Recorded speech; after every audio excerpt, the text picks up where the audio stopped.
तमकुहीराज कुशीनगर। सोना हो सोना फागुन चढ़ गइल बा, कब मिलबो बेकरार अब बढ़ गइल बा।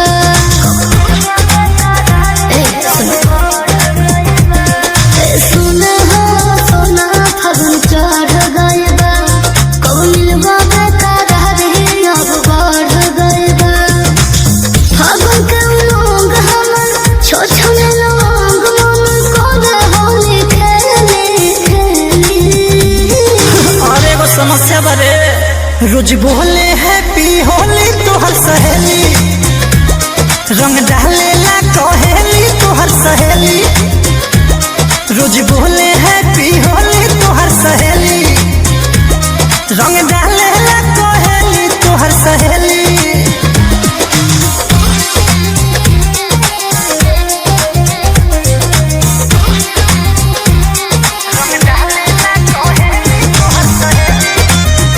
संदीप राजनीति तमकुहीराज कुशीनगर।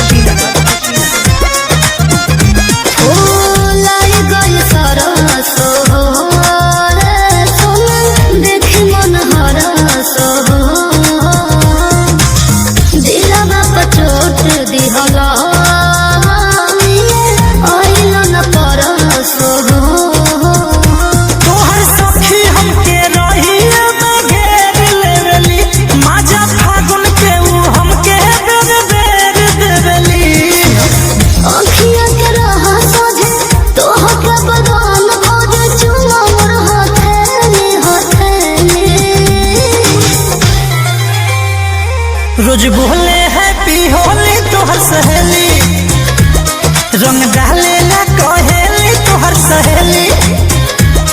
रोज बोले हैप्पी होली तोहर सहेली, रंग डाले ला कहेली तोहर सहेली।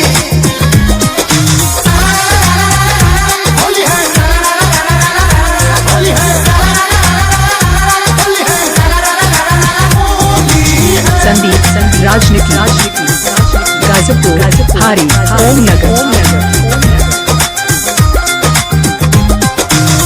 लगे होली फीका फीका हो तोहर कैसन तरीका हो। ललकिया बेरिया रोए करता गलिया पटीका हो।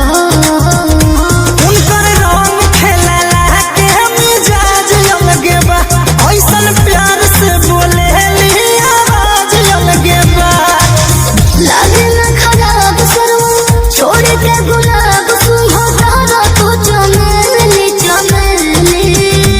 हम तो सुने दे रोज बोले हैप्पी होली तोहर सहेली, रंग डाले ला कहेली तोहर सहेली। मोबाइल नंबर 95 रोज बोले हैप्पी होली तोहर सहेली, रंग डाले ला कहेली तोहर सहेली।